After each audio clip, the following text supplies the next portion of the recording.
Hey Mo, Hey, Ricky. the doctor is in. Oh, yeah, we are in with a takeover show today. Yep, I we love are. it. That's right. We're turning it over to D. Manuel Cloud. How you doing? I am super fantastic and only going to get better. And like I'm always saying, I just love anytime I get to be in Ricky and Dr. Mo's presence. So thank y'all for having me.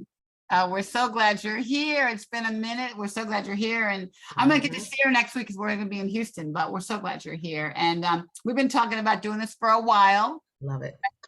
So we're so glad you're here, and do your thing, girl. I think I put on the flyer that you're gonna. I love your question. If you could write yourself a love letter before breast cancer, what would you say? Ooh, And I I sort of love it. before, huh? Before, not after? yeah, right. Before, Before, like before. I wonder if I would say your piece is non-negotiable because I didn't have any. Mm, I think about some of the things that we talk about every day that and all the stress I was under, like how I would think about it if I could think about it now. Because I used to think stress was for wimps. It was a cop out. for I had everybody. to argue with the doctor about that. Like, what do you mean stress? Like, what do you get the stress out of? What are you talking about? Like, I don't believe in stress. And like looking now, it's like, please don't. I don't drive Mm. in traffic. I will hang up the phone. I will see you bye. But anyway, but talk to us. Talk to us, Dean. We Introduce have Dr. the lovely Dr. Neosha Panda here with us as well. And she's Hello. going to share with us about her breast cancer journey and how she's thriving post breast cancer. So, Dr. Neosha, I want to pose the question to you.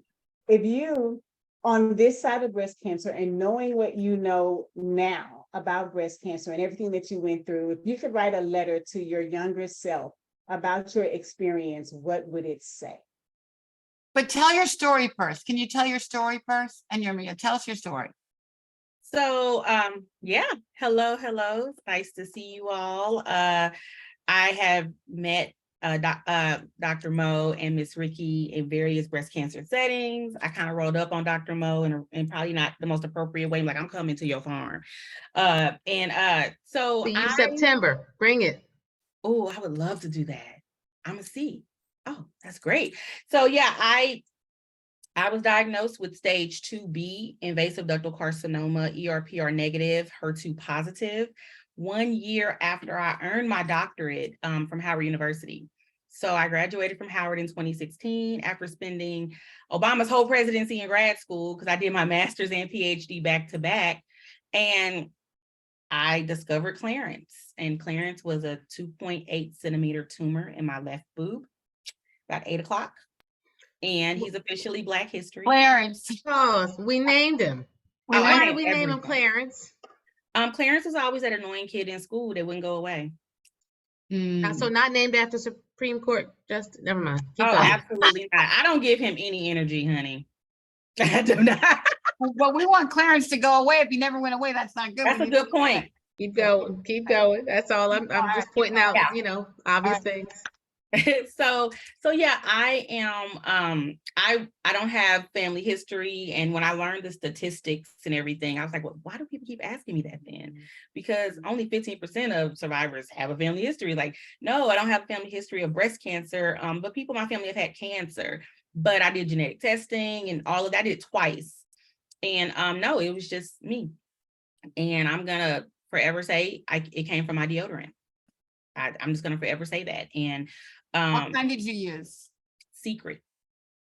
I'm gonna have to throw a flag on this plate too. Please. Okay. I gotta do it because I'm sure you have to as a disclaimer because people are watching. But the studies don't bear it out. Because when you look at the data, right, it was anthropological data, and they looked at people who had worn deodorant, people who didn't, and breast specimens, and they found aluminum deposits, right, in these trace minerals, but they also found them in the non-breast cancer specimen. And so if you find them in both, you can't say it's causation. So while I advise my patients to wear organic deodorant, just based upon the fact that the fibrocystic changes, breast pain, all that stuff can be exacerbated by an antiperspirant that dries out your armpit, we can't quite say, I can't sign off on that, but I understand what's It's true okay. for you.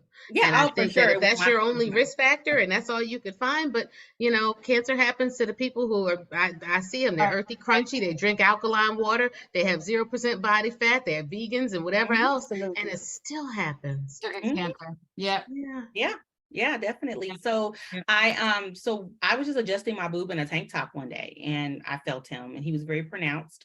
And when I felt him, God said, "This is why you can't find a job, because I have a bigger job for you." So so that started the journey, and I never got a full-time job at that time. After finishing school, I was teaching. I was an adjunct professor at Howard and at Trinity Washington University here in DC. And I did that until I was diagnosed. And then I just only taught at Trinity throughout my treatment, throughout my surgeries. I've had 8 surgeries to reconstruct my breast. I've had a complication. And I was homeless as well. So I wrote a whole book about it because it was just like my story. No two stories are the same ever, right? But people really wanted me to, how you say, for lack of a better phrase, memorialize it. Right. Because it's a story that other people could be inspired by. So I didn't write the book because I wanted to write a book. Yeah. I know I got a whole PhD and I'm That like, was a God job. That was a God job. That was a God. amen, We need the How link old- in our chat so we can put it in the Facebook chat as well. amen. Yeah. Give us a Oh, look. that would be great. How old were you when you got diagnosed? I was 36. And what type was it? HER2? You said HER2. HER2? Yes, Oh, I'm sorry, you said ERPR negative, HER2 positive. I was stage 2B. Mhm. They removed 11 lymph nodes and only one was positive, and it was the one that was found on the ultrasound. And like I said, the way things went, it was like I was diagnosed the day when doves cried. I have a whole chapter dedicated to that. The story of it's just very moving. Most people are like, wow, really? It really it happened like that. And yeah, and that's why my story is my deodorant caused it, because I only had the fatty lymph node was right in my armpit, very pronounced. It was big, they said, and it was like I guess it was swollen. I don't know, Yeah. but they removed 11 and only one was positive, and I was very thankful for that because they were concerned about me being metastatic when they saw that. So I don't really, I don't do a why me. I don't do, I'm just like thankful for my hair and my boobs. These are faux locks, but I do have a whole afro and I'm just like so blessed for that. Cancer, chemo did take my edges and didn't give them back, but that's okay. The baby hairs lay. So I'm not mad. Yeah. So I'll put my link in the chat. And how many years out are you? Oh gosh, 7. Okay, great. Awesome. 7 is a year of completion, right? Yes, Amen. it is. 7 is the year of Amen. I was just completion. telling someone that. Yeah. Yeah. Wow. Yep. So I heard you say, Dr. Neosha, that you did your grad school and your doctorate, and then after all of that was done, you found out about cancer. Mhm. And so the reason that caught my attention is because Ricky was talking about stress. You said you believe that your deodorant was the culprit. I am to this day convinced that stress was the culprit for me. Yeah, I but think stress never- brings it to the surface. I definitely agree. Mhm. And Yeah. I believe that. And I believe that a lot of times we have these suppressed emotions, right? And Dr. Louise Hay said it in her book, You Can Heal Your Life, that Mhm. these suppressed emotions are going to find a way to the surface one way or the other. So whether it's fear, whether it's anger, whether it's grief, whether it's unforgiveness, right? And these emotions that we're suppressing and we're not talking about, we're not letting them out in any other kind of way, they're going to get out one way or another. So that's why I believe to this day, and I've shared my story with Ricky and Dr. Mo before, that I believe I stressed myself sick. And when my nurse said to me that you need to reduce your stress, I was like, I didn't even associate stress with cancer. I just, like Ricky said, who's stressed? I'm not stressed. Stress is for suckers. I don't like. Dee, let me have you like, tell I your don't story. get stressed. I Yeah, want tell you to your start story. over because we might have a different audience who hasn't heard your story. So I want you to start from the beginning, sis.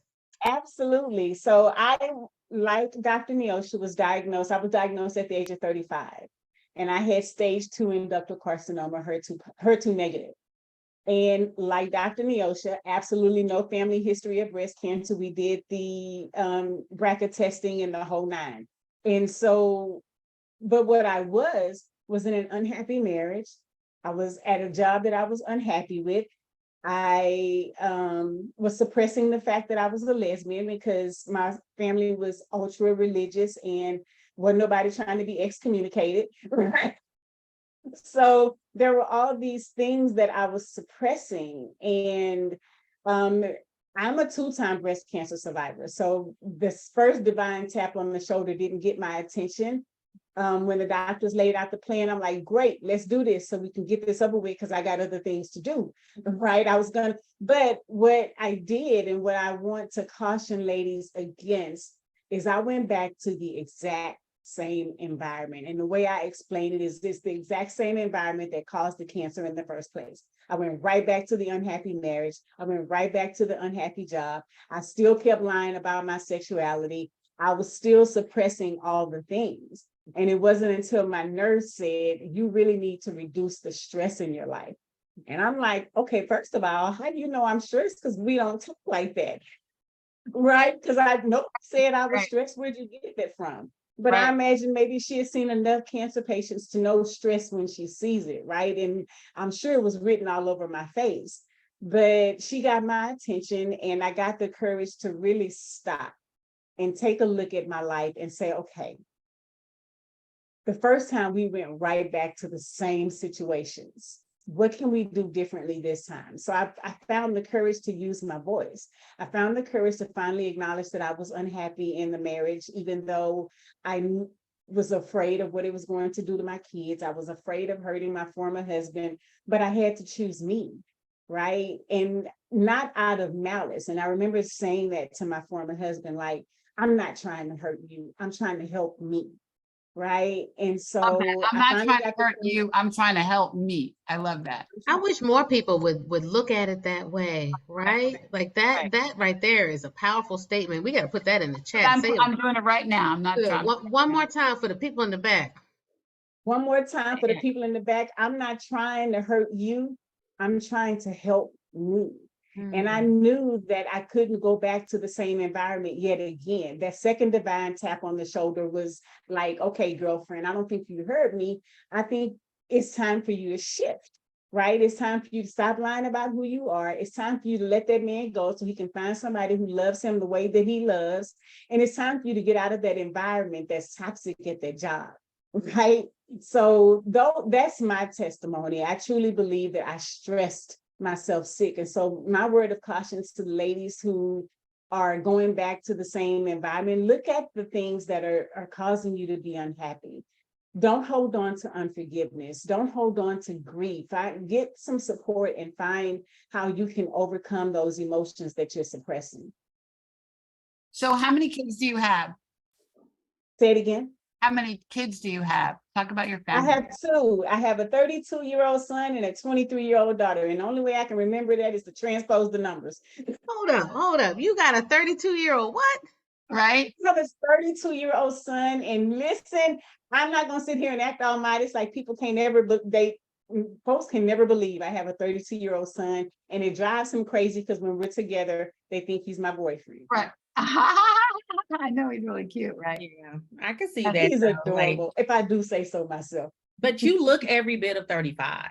Like, oh my gosh. Right. You know, and I know how old you are, right? So that's amazing. And I'm just trying to be like you when I grow up. So right. Earlier, and I'm like, whoo. Right. And you know what? I like to believe now it's the way that I live, right? Yeah. After cancer, it's like, okay, what can I did everything the doctors told me to do the first time, right?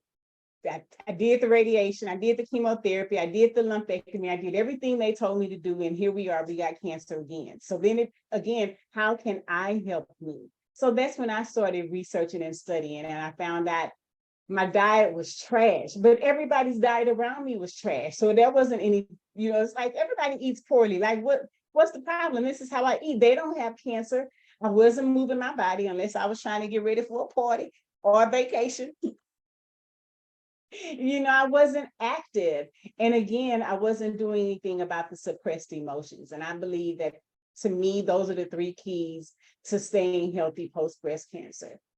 Don't suppress your emotions, move your body, and make sure you harmonize your diet. And what that looks like is, I don't believe in living from a place of restriction, right? But I do believe in including those foods that are going to support my remission, and having I like to call it food crowding, and making sure that I'm incorporating enough of those foods to offset that fried chicken I love. Right. So Dee, you're saying a lot of stuff. Okay. I got to unpack some of this. Okay. So wait. Okay. So how old were your kids when you got diagnosed? When I got diagnosed, my kids were 5 and 14. They were babies. The They first were time. babies the first time. And then how long was between your first and your second? 2 years. So really fast, really fast. Really fast. So really did you fast. take tamoxifen or anything? Did you take anything preventative? I declined tamoxifen. That was our and show I'll last tell you week, why. that was our show last week about tamoxifen. I 40%. know, I watched. Yeah. Oh, you did. So nobody takes it. So you're right there in there. So, all right. So you got it back. Well, and I now. declined, and I like to always explain for other breast cancer survivors why that was my choice, right? And I asked, they said that they recommended that I take the tamoxifen for 5 years. My next question was, is this going to guarantee that this doesn't come back? And they said, we can't give you any guarantees. So I declined to take it. You can't give me any guarantees. What am I going to put myself through that for?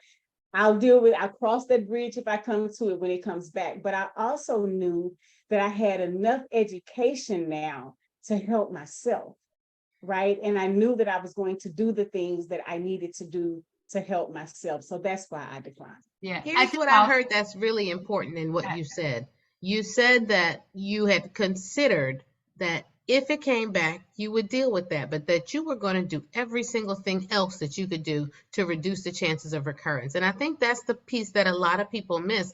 They hear side effects and they read stuff and they look online, and then they're like, okay, yeah, I don't want this. But they're not thinking about the consequence or the potential consequence of not doing that, and then trying to stave that off. Like that is the path. If you're not going to do whatever that thing is, that recommendation, what other things can you do? And can those things stack up and even surmount and offset, right? Because that doctor should have been at least telling you what percentage of risk reduction. And if through diet, exercise, lifestyle changes, you can max that out, then, that's an educated decision. And I'd love to see it.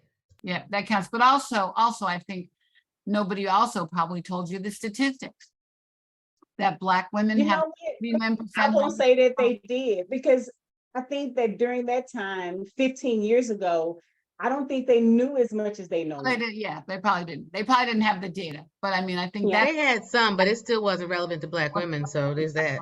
Yeah, but I think now we do have a 39% higher recurrence rate than white women. And we need to talk about what that looks like in terms of what you do next, right? So, all right, so I'm not done with you yet. So wait. So your kids were young, then you got it back after 2 years. So you were still really just over the treatment, right? So how long were you married to this man, and when did you know that you were gay? Like, we don't talk enough about this, so I want to talk about it. I agree. I wholeheartedly agree that we don't talk enough about the suppressed emotions, because that's what it was, right? Okay. I was married for 10 years. And tell me if I'm saying too much here. Like, if you don't want to talk about it, fine. I am an open book, right? Yeah, and we need to because talk I about believe that it's going to help somebody. So Yeah. I'm an open book. I was married for 10 years. What was the second part of the question? And when did you know you were gay? I mean, you knew you were gay when you got married. Is that correct? Actually, I didn't. I did not know that I was a lesbian until I ran across my now wife. I really didn't. I had never been attracted to a woman before. And here's what I would say about that. Representation matters. I grew up, girls are to be with boys, and that's it, period. So that's where my mindset was. I never even looked at girls, right? Because everything around me said that I belonged with a man. And so when I ran across my wife, who has always identified as a lesbian, and I found myself attracted to this woman, it was like, whoa. Like I was scared. I was scared. And so it was hard to admit a truth to somebody else, meaning everybody else around me, when I wasn't even admitting it to myself. Like I wasn't even acknowledging my feelings to myself. It was like, nope, that's not what that is. I just think she's real cool. You know, but the feelings wouldn't go away. And she and I worked together. And I remember on my way home from work one day, when it really dawned on me that I am physically attracted to this woman. I was driving a stick shift, a Volkswagen Jetta. I'll never forget it. And I was driving in the middle of the street and I forgot, because my mind was on this woman, to shift gears. Y'all, my car died in the middle of the road. You forgot to put it in gear. I forgot to switch gears because But I you was know so what? taken aback It by got these you in gear strong though, didn't it? emotions and Got you in feelings. gear. But I was so taken aback by these strong emotions that And were that's why you taking kept over the that bad last job. moment. That's why you kept the bad job, because she That's was, why I kept the bad because she was there. here. She's here. And so I remember when I finally acknowledged it, because it's being really transparent, like the relationships crossed over, right? I started engaging in a relationship with my now wife while I was still married to my then husband. And I was very transparent about that with him. But you know, with guys, it's like, oh, it's a woman, it's cool. You know, so it was a really hard time. And I think that people think that because I was the person in the middle, that somehow that was less stressful for me. It was extremely stressful. And it was a situation that I was allowing fear to drive. I was afraid of what my mom was going to say. I was afraid of being judged by society. I was afraid of breaking up my family. I was afraid of, hell, being a lesbian. Like, what does that look like? I don't want to be judged. I don't want people saying bad things about me. So it took really getting comfortable with myself and accepting myself and loving myself, flaws and all, to really just come out and say, listen, this is who I am. And now I can do that without hesitation. So Wow. what's your love And I letter don't look even like get then? angry anymore. Yeah. Huh? What's your love letter look like to yourself then? My love letter to myself says that even though you're going to have breast cancer not once, but twice, breast cancer will be the catalyst for you getting your life. That everything on the other side of breast cancer is going to be beautiful. It won't seem like it when you're going through that transition. It's going to feel like hell. You're going to want to die. As a matter of fact, you will even think about taking your life. But if you push through, I promise you, everything that you desire is on the other side of that breast cancer journey. Mm, Mhm. that's powerful. Now let me ask you this though, because there's a lot of folks who are harboring a lot Yeah, of, they're a like, lot. life wasn't good before cancer. And they're harboring a lot of resentment because now they are having trouble with pain, with intimacy, with achy joints, with chemo brain, with whatever it is. How do you begin to unpack all of those things to live your best life, right? Like with the people who are really struggling with a lot of negative emotions, where do you begin? And I want to start with Dr. Neosha, and I want you to kind of give us some pointers and some tips, and then we'll get to D, and really let's tag team and talk about, for those people who are just wadded up, right? And they don't know where to start and they're just angry. Where do you start? And we didn't even get Neosha's answer to her letter. Remember, I totally interrupted that. So she has to do both.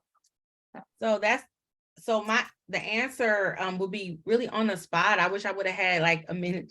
I know I was gonna have to answer this, but Breathe, you're good. Take But your time. but what I tell a lot of people is that it gets better, and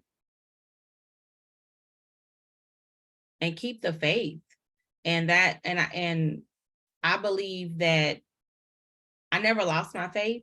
I had my moments because the flesh is weak. But and like the subtitle of my book is how I used my faith and God's humor to overcome or to survive breast cancer, right? And my faith was very strong throughout. And like I said, I had my moments though. And me and God had arguments. I talk about it in very great detail in the book, but yeah, my letter to myself, will be, also, I don't think I gave myself enough grace. I didn't blame myself necessarily for breast cancer, but I was beating myself over the head about missing out on opportunities. I had been in grad school from the age of 28 to 35. And I've never been pregnant. I've never had a significant other long term. Like I never been married or anything like that. So and then like even not having healthcare and having Obamacare throughout my treatment and everything, I was like, why didn't I take my friend up on his offer of me working in Obama's administration? But no, I wanted to finish my doctorate. And I'm like, who does that? So like I was beating myself over the head about a lot of choices that I made that were not the best choices. And I think in my letter, I would definitely say, Neosha, girl, give yourself grace because you're human, because I don't think I gave myself enough grace when I was in it. Yeah. I love that. I know that Great. feeling, right? Like life passed you by while you were studying and trying to be something, and all of a sudden you wake up and, Years have gone by. Yeah. it's Yeah. a lot. It's a lot. Yeah. Yes, ma'am. Can I say something to what Dee said earlier too? Because I believe that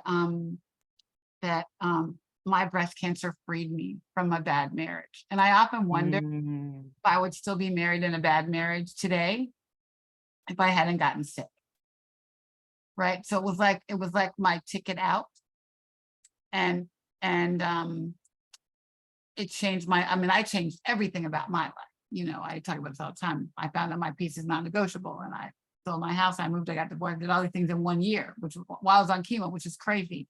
But while making the ads for the Obama campaign, I did work for Obama, but it was a crazy, crazy time. And and people kept saying, are you okay? Like, do you have chemo brain? Like, are you sure you're making all these decisions? I'm like, yes, with conviction, like I gotta save my life. And it gave me freedom, but you have to sort of damn near almost get killed to get freedom. Right? But that's what it took, right? The dead things fall away. One of our friends has an organization called the Chrysalis Initiative, right? Because the chrysalis is a dark, sticky, uncomfortable place where you're sitting there, don't know when you're going to come out of it and what you're going to become. It's the ickiest place to be. Right. Yeah. But you come out. But when you come out, you're butterfly. Absolutely. Yeah, you come out. I think you have to figure out that I had to get rid of all the cancers in my life. Ooh. Just the one. Oh, I love that. Put that in the chat, Ricky. Put that in the chat. So Dee, what's your thoughts and your take on where people should start for folks who are just really, really angry and maybe even metastatic? Maybe they don't feel like they're going to come out of this thing on the other side. Like, what does the other side look like for them? How do they begin to live their best life? So if you're asking me, the first step is to get yourself a breast cancer recovery coach, right? Like your girl Dee.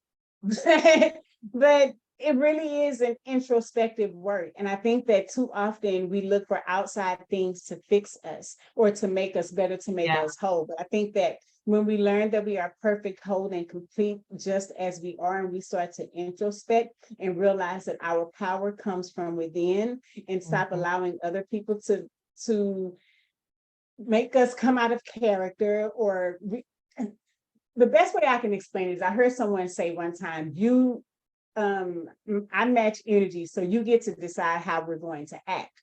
And I was like, that's literally giving someone your power. You're giving your power away. Nobody controls my emotions except me. If I come out of character and I come out the bag, that's on me. I allowed you to pull me out of character, right? But I think that when we start to look and recognize that our power is within and we introspect, that's where we begin. Where can I take my power back? If I'm holding on to past resentment, what can I do about yesterday, in this moment, right now, today? Because all we have is this moment, Ooh. right? So Right. what can I do with it right now? How can I overcome the resentment that I have? Let's just say I have resentment towards an ex, right? He cheated on me. And now I'm saying all men are dogs and I don't want to date no more and this and that and the third. You are literally holding your breath, waiting on, drinking poison and waiting on somebody else to die, right? So why not say, okay, what can I learn from that situation? What did my ex teach me that I can take into future relationships that's going to make me a better partner, a better lover, a better wife, a better whatever? It's really about looking for the lessons in those dark situations that's going, because my book, Beauty and the Breakdown, talks about everything that happens in your life is just a launch pad to get you to the next level. And sometimes things have to get worse before they get better. Right. Mm-hmm. They do. I think the one thing you're saying too, I think that you have to become introspective. And I think part of it is that when you're in that chemo chair, you're pretty much alone or nobody's really around you. And I think I learned I had never been really alone before. I had a house full of, my kids and people and stuff all around me and working. And all of a sudden you're in this chemo chair all by yourself. Right. And you start to think more about what's going on in your body. And then it does make you introspective and make you think about, hold on, like this shit's happening to me. You know what I mean? Right. And then right. You can't blame it on anybody else. You can't even, like, nobody can help you deal with it. You have to work it out in your head that you're in the situation and what are you going to do? Right. And so I think it does the whole, being introspective is a really important point that I don't know that I was ever alone before and had to do something alone. Right. I feel that, Ricky. You know what? I think I was never alone until breast cancer, because like you said, you have the kids. I was the go-to for everything. My phone stayed I got ringing it. with my I'll do it. girlfriend's Right. problems. Mm-hmm. Right. My girlfriend's problems, my family's problems. It was always me. So I was never alone. I never had time to just sit and be introspective. Right. Hold Right. up, because this is a show all about connectivity, right? The whole reason we do this is to bring the support group to people who feel isolated. Tell me more about this learning to be alone business, because I thought it was important to be connected and to find your tribe and find your breasties. Talk about that alone space. I love that. Can I answer? Yeah, this is your show. Balance. Balance, Dr. Mo. Balance, right? Like that pandemic did a number on society. We are not meant to be alone and isolated like that all the time. We are meant to be connected. Right. And it is also just as important that we sit. And I believe in sitting in stillness and quietness. That's when you hear from God. That's when you hear from the Creator. Yes. Right. And I believe in sitting and really just asking God, okay, where do you want me? Right. What do you need me to do? And spend that next 10 minutes. It ain't got to be 30, 40, 50 minutes. Spend that next 10 minutes just sitting and being still. And it is. And don't try to suppress the thoughts that come up. I want to say that too. Allow the thoughts to come up, whatever they are, and write them down and look at, why are these thoughts coming up for me? And what, if anything, can I do with them or about them? Yeah. So journaling, so writing them down and then asking the question. Right. And asking the question. Yeah. And I hear you, Mo. I think we do need community, and that's why the Breasty Club is not one you want to be in, but once you're in it, it's the most amazing women you've met, and it's the most amazing love you've ever felt. So unconditional, because you don't have to talk. You can almost sort of be alone in a community of people that get you. You know what I mean? Because we've all shared this experience. So, but I think in order to appreciate the community, you have to have those alone thoughts. You have to connect with God. You have to be still, and you're forced into it. And then, Talk to me. Then you can go out and be in the community. Let's talk about that, because some people's faith for them dictates that they shouldn't do anything and God is going to heal them, and maybe they don't want any treatments at all. Some people's faith dictates that they have to move. Some people are trusting and leaning on God, and some people are angry at God. Can we talk about those relationships and those emotions? Yes. Come on through, Dr. Ponder. Yeah. I didn't want to overtalk anyone. Y'all been saying some really great stuff, so I've been trying to just listen and take it all in. But everyone's relationship is different. And it's not my place to say God wouldn't do that, or God wouldn't do this, you know, or God wouldn't tell you not to have treatment. Like, your relationship is your relationship, right? But I don't believe that anyone who is feeling like angry at God, I don't think that not having a life-saving treatment is as a human to human, right? Survivor to survivor. My oncologist, Dr. Sethi, he told me that he said you need 3 things to beat cancer. You need support, you need medicine, and you need faith. And when he said that, that's how I knew, one, he was gonna be my oncologist, because I was like talking to people, and some of the people who I wasn't feeling, and I gotta feel it in my shana now, or it ain't gonna happen. And I felt that when he said it. I did. I listened to way too much Willie Moore Jr., but I really did feel that in my shana now. And there were times when I honestly didn't have support, but I acted like I did, and I was okay with not having it. Like, I was homeless going through chemo, literally, you know. And I had a lot of loss. Like, a lot of people just up and rolled out on me. Still mad at my biological father, but I need to stop being so mad at him. But yeah, so there are people who are angry, and I think that it will pass. And I think that I don't think that living in anger, because cancer wants you to be sad. Cancer wants you to be angry. You know why? Because it grows in those places. You preaching. It grows in Ooh. that place, in those places. And I tell people all the time that if you want to give cancer that energy, and if you want cancer to spread and do all the things, then by all means. But if you truly want to fight, and you have to make that decision, that's between you and your Jesus. If you truly want to fight, then you have to take it all in, receive it all, and not fight back, because when you're fighting back, that's your body not healing.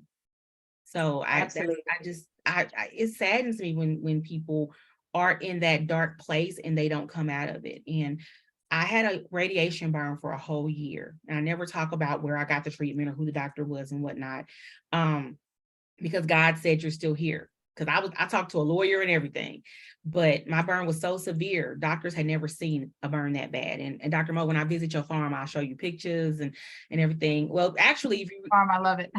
Yeah, in the book, it's I have some like fuzzied out pictures. I have QR codes at the end of every chapter, and it has pictures and music that you could scan. And I had to fuzz out the pictures because they were so traumatic for people. And I have to figure out a way to make like a what's it called, a password protected folder or something for people who want to see the pictures, because I want to show them. And so with that, there were times when I wanted to die. There were times when I asked God to come and get me. There were times when the Holy Trinity ganged up on me, literally. Like, so God's like, I ain't gonna say nothing else. And Jesus was like, now sis, now Dad told you to sit still. And then the Holy Spirit be like, now he told you, and you just not gonna listen. We're not gonna say nothing. And those were my darkest times, because I didn't know how to sit still, right? So I just think that move through the valley, you know, because when you go through it, you'll get to the other side, but you have to move through it. And sometimes people have to go through it again, like Sis D did. You know, you go through it 2 years and then it comes back, right? But I am a firm believer, one, God don't make mistakes. And clearly you were meant for that recurrence, because it made your book more powerful, it makes your story more powerful. It has people who have lived through that situation see and hear you. First of all, when anyone looks at any of us, there's no way. People literally will argue with me that I had breast cancer, and I say, you want me to lift up my shirt? Right. Because I got a lot of scars, and they cute. So, you know, they cute. I love it. They cute, yes. So I always try my best I just stayed positive the whole time. Like, it was like, I'm like, God gonna do what he do. And I'm just a vessel. So how do you want to use me today?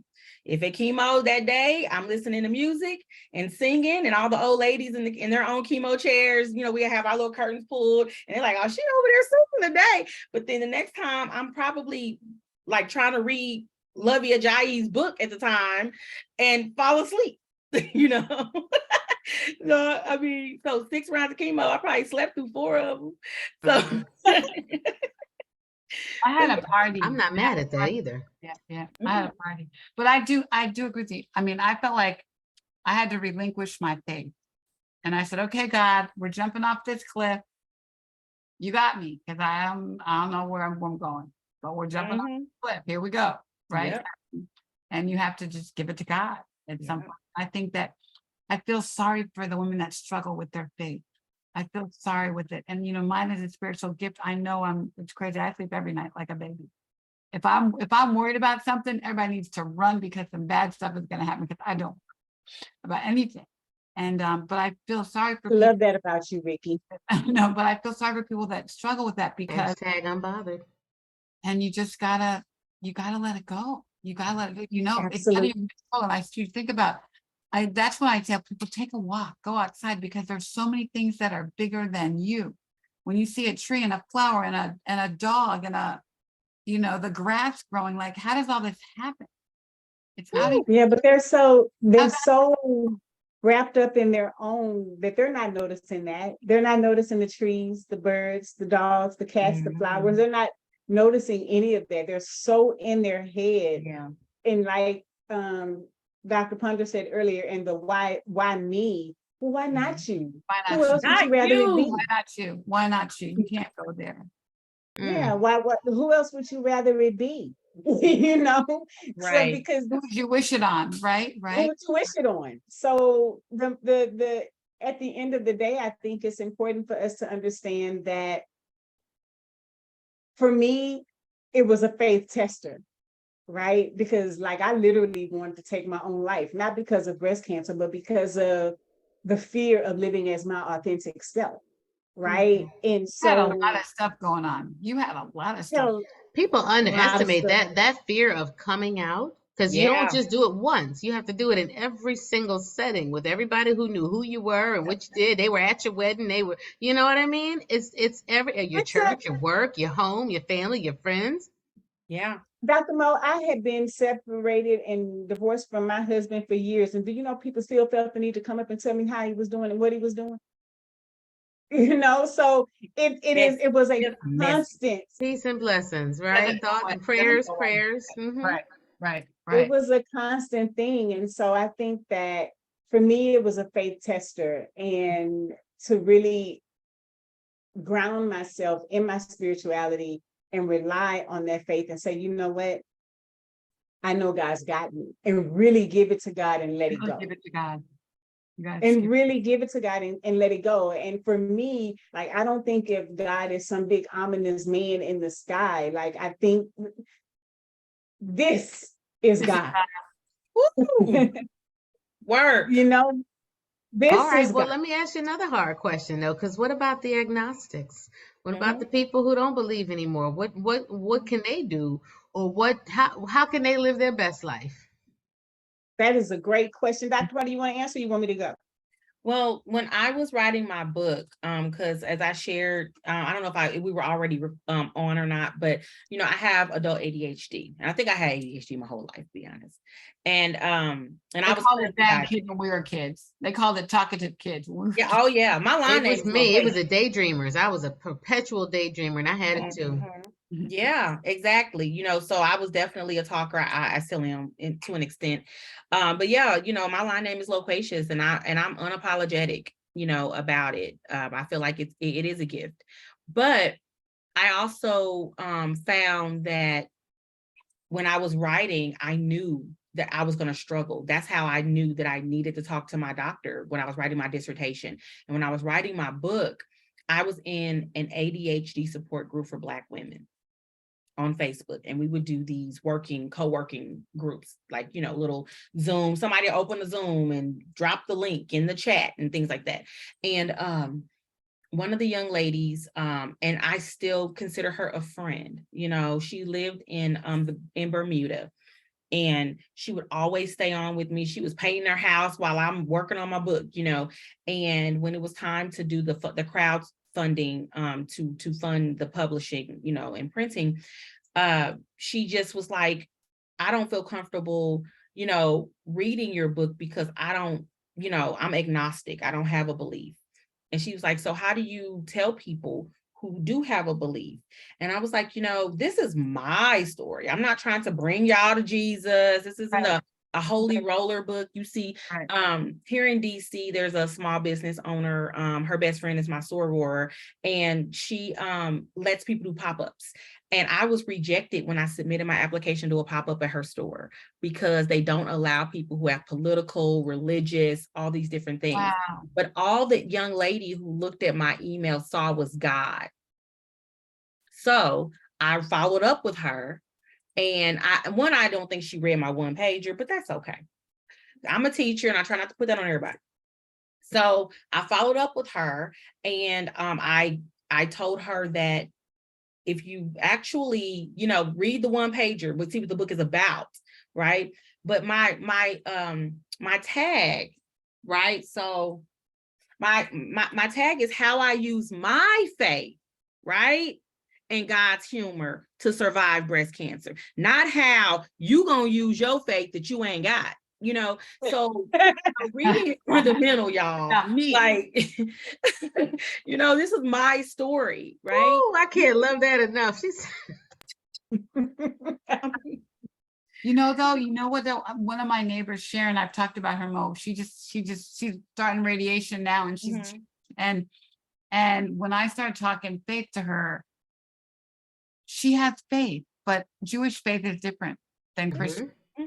And even just this basic beliefs about how you deal with things. And she couldn't open herself up to even hear it because she was so convicted about her faith. And I think the one thing maybe that's about Christianity is that we hear everything, you know, it's like, right? Thank you, God, for that. But I think that people who are so confined in their box, really that limits them for everything, not just breast cancer, not just faith, it sort of just, it puts constraints around all of your thinking, right? In every way. So I think that's sad that you can. And I told her, you can read about somebody's story. Right. You know, you can read about someone else's story and be inspired by their story, regardless of their faith, regardless of their religion. You know, and she said, oh, okay. She never ordered the book. I'll be honest with you. And that's okay. That was her choice. And I'm so forever grateful to her for sitting with me at 2, 3 o'clock in the morning on Zoom while I was writing. But when I see people that, you know, says, you know, well, I'm not Christian, or, you know, or I'm not, you know, I'm not really religious like that, you know, I'm like, but we all go through shit. How do you deal with it? How you deal with the shit you go through? Because maybe you read about how I dealt with mine and how I had whole ass arguments with God. Like going back and forth. I'm sitting in, like, literally in the hospital waiting to die, arguing. And he was like, girl, if you don't roll back over and watch Grey's Anatomy. Like, I think that's a show for us, right? Agnostic with breast cancer, atheist and agnostic with breast cancer. I think that's a show, because there are folks. All right. There are. And I pray for them. And whether they want it or not, I pray for them. Yeah, let's do that. Let's do that show, because I think I think everybody has coping mechanisms. Right. Absolutely. So what are yours? I don't know what they are for agnostic people, but they've got to have something. That's it. Through, I'm right? sure they do. What is your coping mechanism? I mean, I think, you know, we have that show. Listen, people of faith don't always have a coping mechanism, right? Even though they sit up in church every single Sunday. So, every single Sunday. Sitting in church don't mean nothing. No, it doesn't. It's such a personal thing, and it's such a journey, right? And the whole point of faith is that is the things you can't see. It's believing something that there's no evidence for yet. You know, like healing. Like healing. Like healing. So my response to the agnostics would be, again, introspection.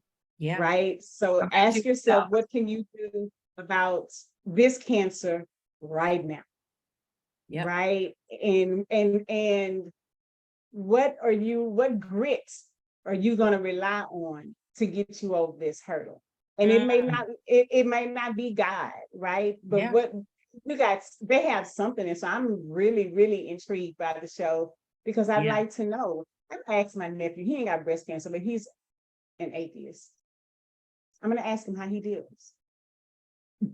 Sure. And it may be a very them-centric, or it may be a very sort of, your karma and your dharma, and whatever happens is supposed to happen. And who knows? But we definitely, right. Some people, well, I think those people who believe in a higher power are not quite atheists, right? Because they believe in something. I That's think the something. They people. believe in those are the agnostics. Right. That's Mhm, agnostic, yeah. mhm, Those are the agnostics. They believe in a higher power. They And believe that's that there not is God, something, right? mhm. but they just don't, And that they it's not can't guiding. convince it Yeah, they into don't all of these different ascribe. religions. Yeah, they don't Right. ascribe to a specific, Religion. the entity, Mhm, religion. I don't believe you in know. Jesus, right? That's Right. No, Yeah. definitely not. yeah. So So what's going in the toolkit for living your best life? We got Yeah, 10 minutes yeah. left, and I want to talk about some tools and tips. So Mhm. let's do some tips for living your best life. Introspection, Introspection.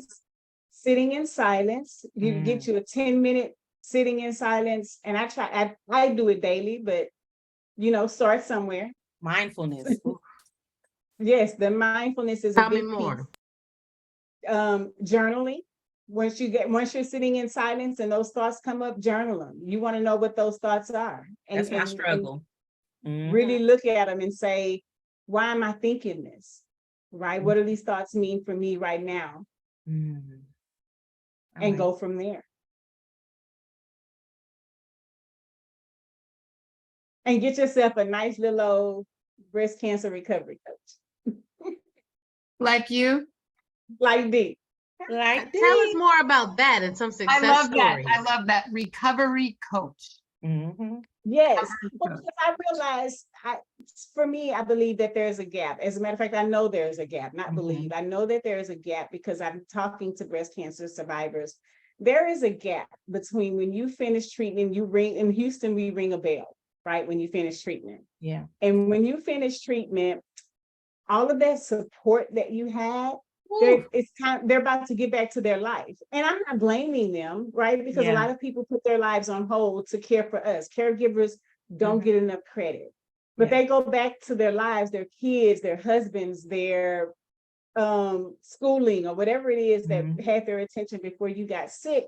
And you're left standing there like, okay, what do I do now? Because I'm still plagued by the anxiety about what if this comes back. I'm still Yeah. plagued by the trauma that I'm not loving the scars. My scars ain't cute, right? They haven't reached where Neosha is. The scars ain't cute. My hair didn't come back. My hair didn't come back the same way. They have all of these Yeah.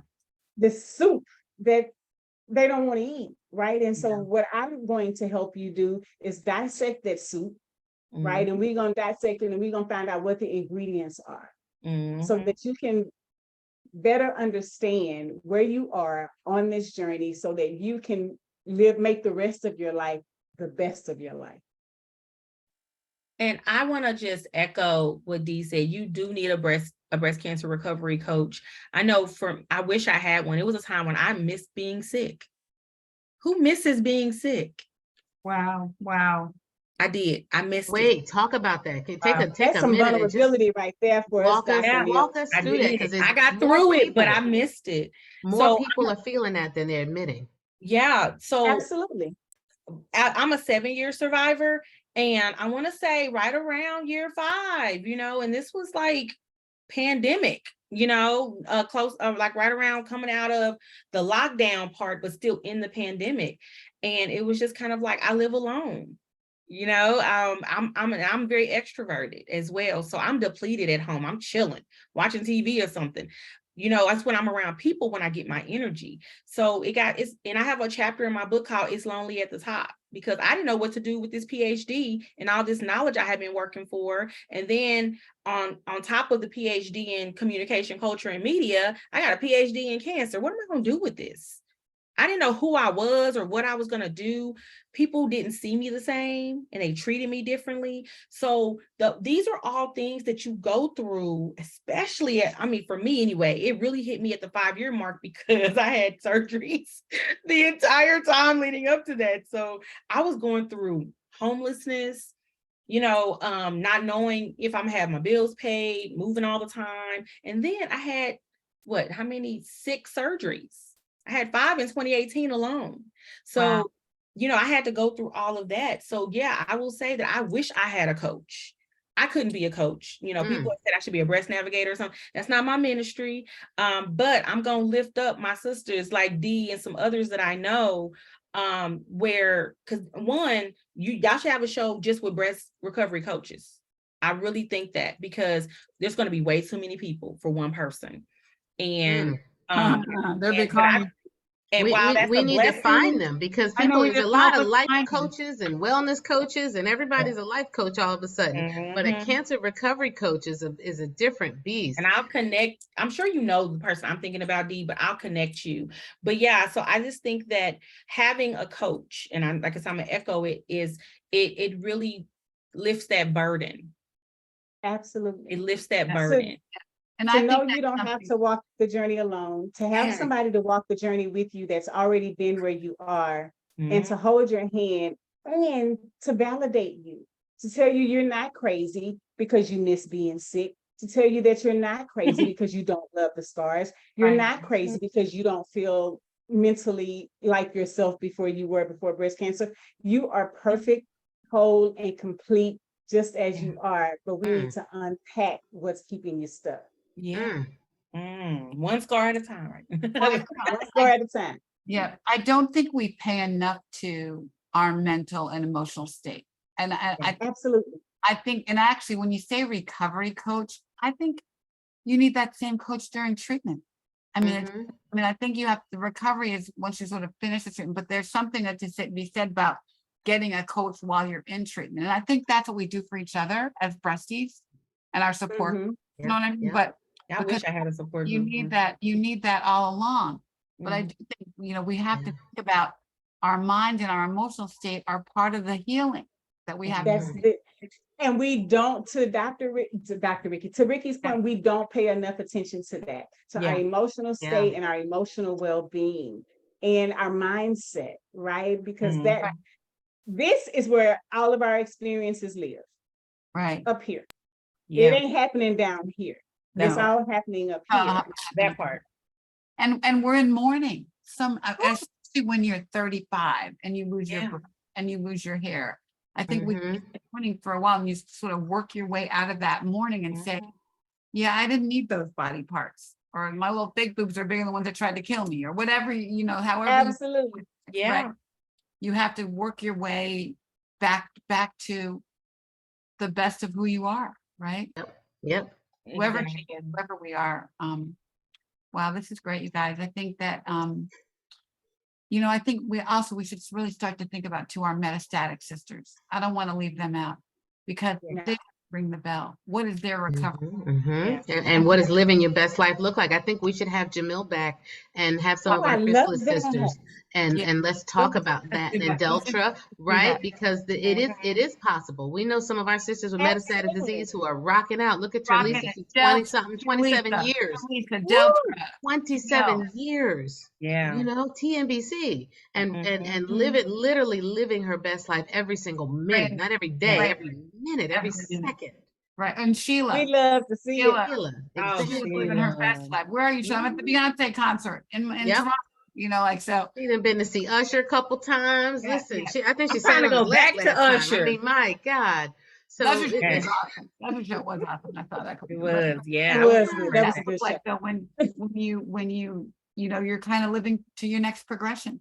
Yeah. You're looking for what drug am I going to take next? What trial am I going to go on? So all that in all your stuff in terms of I want to go to the Usher concert, right? So I was thinking about that, even just talking to Tamika. I don't know if you know Tamika Johnson. Tamika, so she's really one of my good girlfriends, and we talk all the time. And I gotta take her some lashes, by the way. One of my neighbors had a bag of just magnetic lashes.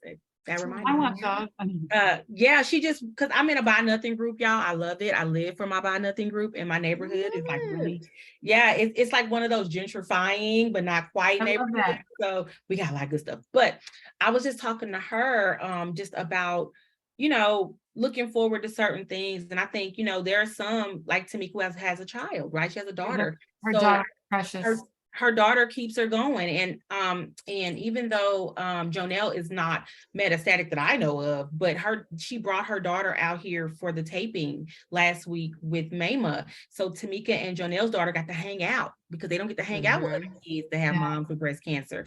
And I just think that when you think about the metastatic sisters, because I didn't know how to befriend someone who is, we don't know what the next thing is going to be. I know. Yeah, and I'm learning that from being friends with Tamika. Yeah, I know. We did a show a long time ago on metastatic moms. Remember that? I do. I think we should do metastatic moms and their daughters, or maybe the daughters. So I love that. Yeah, You but just gave finding like 5 peace more and shows. balance. You gave us 5 more shows to do, you guys. You have to come back and I help. love it. Yeah, write that down. And for the people who are through treatment but waiting for the other shoe to drop, right? Let's close on a little bit of encouragement for them. And I want to know what's happening in Houston. Sounds like something good is happening next week that people should be going to. I hate I can't go. Actually, 2 things. So on Friday, we're this weekend we're doing Ubiquitous in DC. Oh, that's right. Here. Will be. So it's all on our Facebook. Mo's going to be here. We're going to do Laura's SOS event on Saturday. We're gonna do episode of The Doctor Is In on Sunday. We're doing BEXA exams. We're doing breast exams with new technology. Yep. And testing on Black women, which is great. And we're gonna be hanging out. So come to the DC Convention Center. All the details are on our. I'll be there. I get to hug your neck. I love it. Yeah. And then you'll know really who I am. I'm not a crazy lady, right? Walking up on you. Yeah. I remember. Yeah. Crazy lady. And then next weekend we'll be at the Urban League convention in Houston. I'm an urban leaguer. I won't be there, but I'm an urban leaguer. So Dee's gonna come out. In spirit. Ashley Deadman's gonna come out. We're trying to get Congressman Sheila Jackson Lee to come out. Ari's gonna be there with us in Houston and bring her young breasty crew, and it's gonna be a great time. They'll be doing BEXA exams there too. I'm excited about it. And then we're gonna be at the Vineyard on August 10th in Martha's Vineyard. So. Wow. Oh, I wish I could go. So we got stuff to go. That's amazing. Let's talk about it. You want to go? I want to go. All right, let's talk There's about some sponsorship opportunity too. We Yeah. Don't make me fall out my chair. This is a high chairs, a high table. We got don't some understand. I'm in a group on Facebook and everybody's going next week for HBCU week and I can't go. Wait a minute, don't leave me out. I ain't never been to Martha's Vineyard. Go with the breasties. You're gonna have a blast. Yeah, we got some stuff going on, so we can talk about it. Okay. Yeah. When is the Martha's Vineyard thing again? August 10th. Yeah, that's Illumination, right? No, that isn't Illumination. Illumination is the next week, but it's after. It's before it. Okay. It's Thursday, August 10th. It's Sisters on the Vineyard, and it's sorry, Vicky. You want to tell them what it is? Go ahead. You go ahead. Well, it's basically a panel full of sisters. Some are breast cancer survivors, like Ricky, Dr. Cordai Dakota, who was on our show last week talking about tamoxifen, and it's going to be tips and tools for living your best life. So a continuation of this conversation from a mind, body, spirit perspective, and they're inviting women to come up. They have a bus that's leaving from, I want to say, from Jersey City and maybe from New York, from West Orange and from Harlem. There you go, West Orange and from Harlem. So people who are in the New York area want to just go up for the day, and there's accommodations, for that. But it's going to be a panel, dinner, discussions, giveaways, swag bags, a violinist playing. It's a lot going on in that one day, and it's a good exposure and experience to go to the Vineyard. They have like a authors pavilion or anything. I take my books wherever I go. I know, and bring them. Yeah, bring them. You could bring your books, but we're basically trying to make it so everybody can come. Taking over the Portuguese American Club. Yep. Yes. Wow, that's so cool. Y'all do that every year? No, this is our pilot, so we're trying it out, and so we're gonna see how it does. And then do it more, to make it bigger next year. But we do have a bus that's taking people up, and it's going to be great. Wow, it sounds amazing. Yeah. Dr. Cordai, I'm putting the link to it in the comments. Good, Yeah, good. I bought a ticket today and sponsored somebody going. So, we want to make sure that people can go because we know it can be expensive to get to the vineyard. So, If I didn't lose my job, I would pay for myself and sponsor someone. I just lost my job right after Essence. So I'm looking you for a didn't job. lose your job. The job lost you. Job Well, we loss. know that part, but I'm saying that if I still had that job, I could afford to go. And we Well, But sponsored, I also wouldn't be able to go we because I'd be sponsored somebody to go too. So we have a few Yeah. sponsorships. So send them a note, Dr. Ponder, and tell them sorry for your loss. It's me. I'm I've your already prayed about that and let it go. yeah. I'm waiting on these $2 and a severance to come, and That's right. I'll be all right. Don't harbor that resentment because you know what? Nope, That's nope. it's the seed of sickness, isn't it? It is the seed Right, of It's sickness. right. Preach, Dr. Mo, preach. Wow. Well, all I have to say is we hope that we know this show has been relatable and reliable and real. And we hope that it has blessed you and hopefully you will share it and bless somebody else with it. Because it's so important to look back and reflect and write those letters. If you write it that now, letter. even Write it's the never letter. too late to write Write the letter. Write the Mhm. letter to One yourself. to your past self and write one to your future self. I do guided mindfulness sometimes at retreats and things, and I have them go and visit their future self. Skip ahead a few Yes. years. Jump My ahead future about self is 5 excited. years. Right. Yeah. Jump Yeah. ahead about 5 years in your meditation and see what you're doing and get excited about it now. Hey, Right. Yes, do ma'am. it. It makes There you it think is. about what you want to be doing. Where are you? Got to see it so Don't you think can be about it, it. you know? Yeah. Mhm. If you Wow. see it, you You can gotta be. create the path. You gotta create the path. You gotta Yeah. know where you're going. There Yeah. it is. Wow. So next week we will be here Wednesday night, 6 p.m. on blackdoctor.org. Yeah, and actually we'll be here Sunday. We'll be here Sunday at 2. And we'll probably we'll go live at 2 from Ubiquitous. And then we'll be back next week, but we'll save that episode to show later too. But we're gonna be live at 2 on Sunday. On Black Okay. Doctor. Yeah, I'll be there. All There right. it is. I'll do the I show. gotta figure out how I'm gonna get a ticket. I'm going though. So Oh, just Oh, we got you a ticket. There you got go. me a ticket for Saturday and Sunday. Yeah, call me. Don't make me cry in front of these good people because my makeup, my Fenty gonna be, messing up. One of my good friends says, speak what you seek until you see what you say. Yeah. Baby, on. that's one I can say a closed mouth don't get fed, but speak what you speak till you see what that you is say. my phrase. Speak what you seek until you see what you said. There it is. Can you write that Come in on, the chat? Lord. Put that in the Yeah. comments real quick. Yeah. But Oh yeah, my goodness. no, you should call me. We got you. Okay, I will. Thank you so much. All right. Thank you for having me. And Dee, Thank you for being girl, I'm here. trying to send you all the guests, All Send right. them out to me. Send them out to me.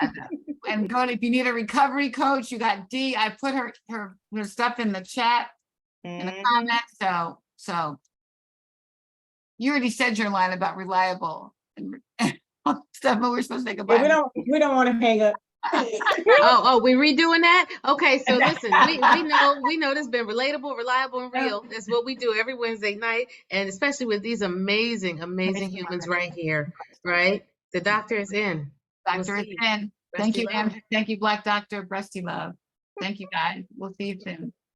See you soon. Breasty love. Love you. Love you. Bye.